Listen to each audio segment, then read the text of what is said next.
नगर में धनीराम नाम का एक घी वाला रहता था। पूरे गांव में वो एक ही घी वाला था, इसलिए पूरा गांव उसी से घी खरीदता था। वो दूध वाले से दूध लेता और उसको जमाकर उसका घी निकाला करता। साथ ही साथ वो दही, छाछ और दूध से बने पदार्थ भी बेचा करता था, पर वो घी के लिए ज्यादा प्रसिद्ध था।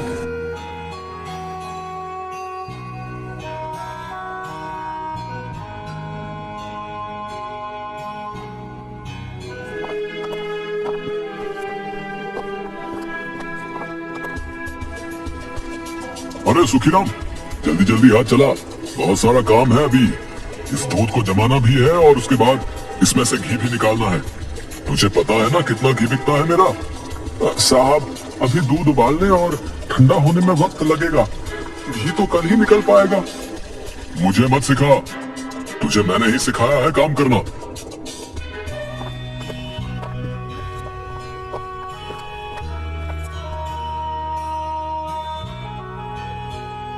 अरे धनीराम, जरा 2 किलो घी देना। हाँ हाँ, क्यों नहीं, हम यहाँ पर तुम्हारी सेवा के लिए ही तो बैठे हैं। जरा जल्दी करना, घर पे मेहमान बैठे हैं।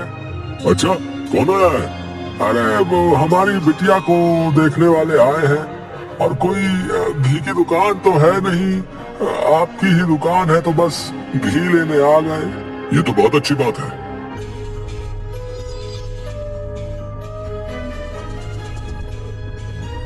धनीराम लोगों को बातों में फंसा देता था और अपने तराजू के नीचे चुंबक लगाकर रखता, जिसकी वजह से घी कम तोलता था और ये बात किसी को पता नहीं चलती थी। एक दिन की बात है।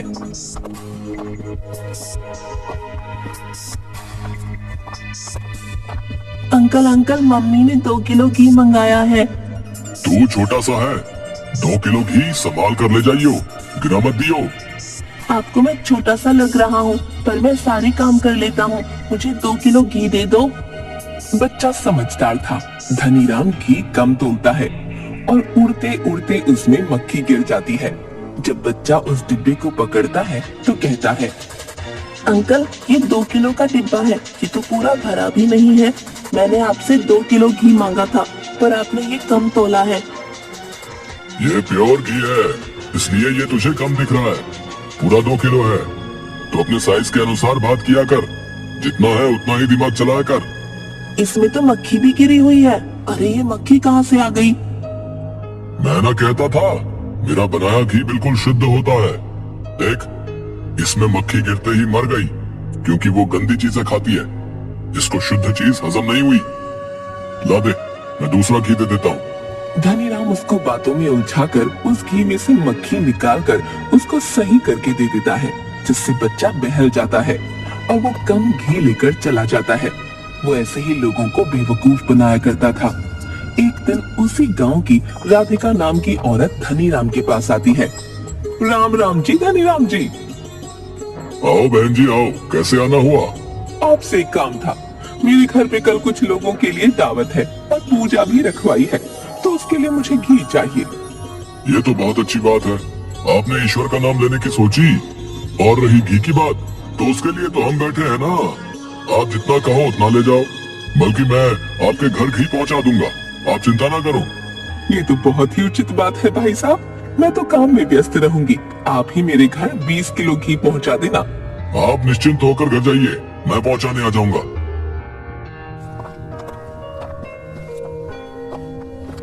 धनीराम इतना भारी ऑर्डर पाकर बहुत खुश होता है और वो सुखीराम के पास जाता है। सुखीराम, जल्दी जल्दी हाथ चलाओ, आज 20 किलो घी बनाने का ऑर्डर मिला है। 20 किलो घी सेठ जी, आज तो वैसे ही दूध कमाया है, भला इतना घी कैसे निकल पाएगा? कुछ भी अच्छा होता है तो उसमें तो भाजी मार देता है। तू घी बना, बाकी मैं देख लूंगा। सुखीराम धनीराम के कहे अनुसार जल्दी जल्दी हाथ चलाता है और घी बनाना शुरू करता है। पर 15 किलो घी ही बन पाता है। सेठ जी, 5 किलो घी कम रह रहा है, अब क्या करना है? तेरा काम खत्म हो गया, तू अब अपने घर जा, बाकी का मैं खुद देख लूंगा।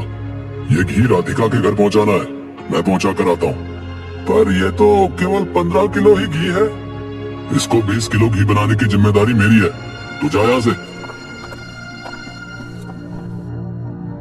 धनीराम पास में रखे नकली घी को असली घी में मिला देता है, जिसकी वजह से उसकी मात्रा पूरी हो जाती है और वो अपनी चालाकी पर बहुत मुस्कुराता है।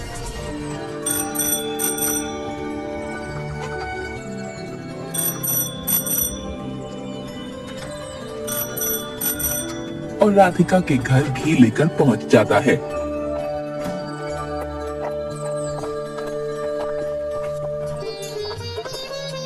आ गए भाई साहब, हलवाई आपके यहाँ के घी का ही इंतजार कर रहा है। जल्दी से दे दीजिए तो वो भोजन तैयार कर दे। हाँ बहन जी, मैं बस अभी हलवाई को ये घी देकर आता हूँ।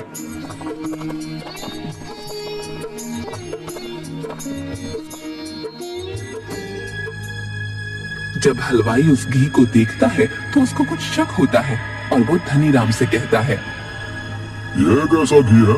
इसमें तो अलग ही महक आ रही है। ये हमारे गांव का स्पेशल घी है जो मैं पूजा के लिए लेकर आया हूँ। पर इसमें तो देसी घी की महक नहीं आ रही है। तुमने देसी घी देखा ही कहाँ है? ये तो बिल्कुल शुद्ध देसी घी है, इसलिए तुम्हें इसकी महक अलग सी लग रही है। जल्दी से भोजन बनाओ, वक्त बीता जा रहा है। हलवाई भी धनीराम की बातों में आ जाता है और वो उसी घी से भोजन बना देता है और सभी राधिका के घर पर पूजा की बात भोजन करती हैं। उन सभी में धनीराम की बेटी भी होती है जो वही भोजन करती है।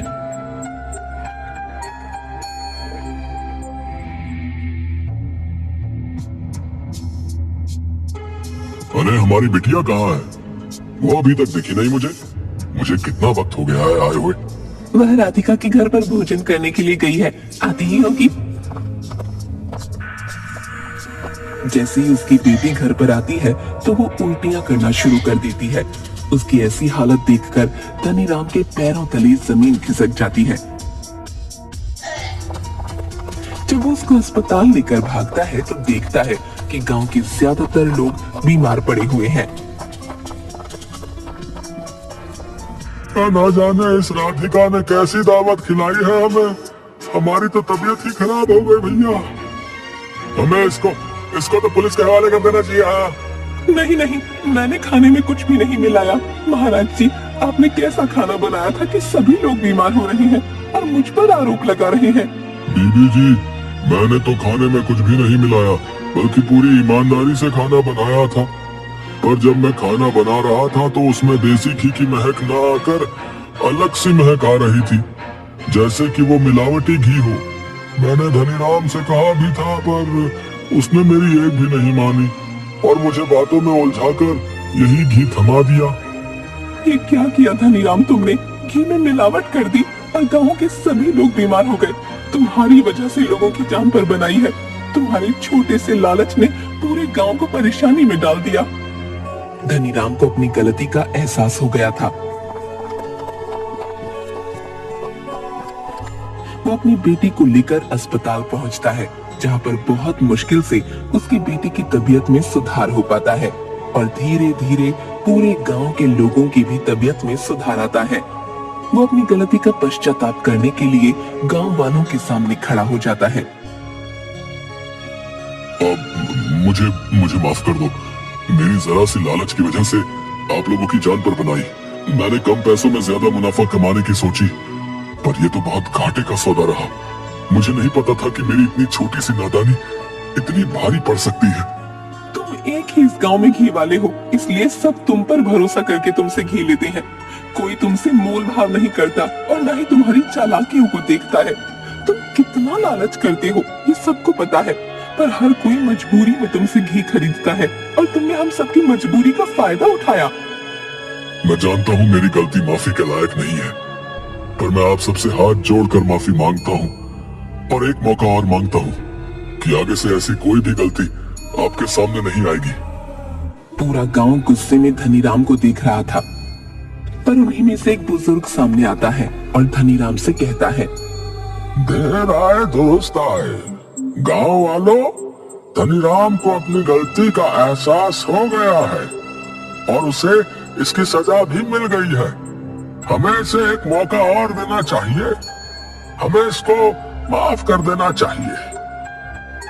मैं आप सब लोगों का गुनहगार हूं। आप सब लोग चाहे तो अब भी मुझे पुलिस के हवाले कर दें, लेकिन अपनी गलती का पछतावा है मुझे। मैं गांव में रहकर सबकी सेवा करना चाहता हूं। मुझे माफ कर दीजिए। सभी उस बुजुर्ग की बात मान लेते हैं और धनीराम को माफ कर देते हैं।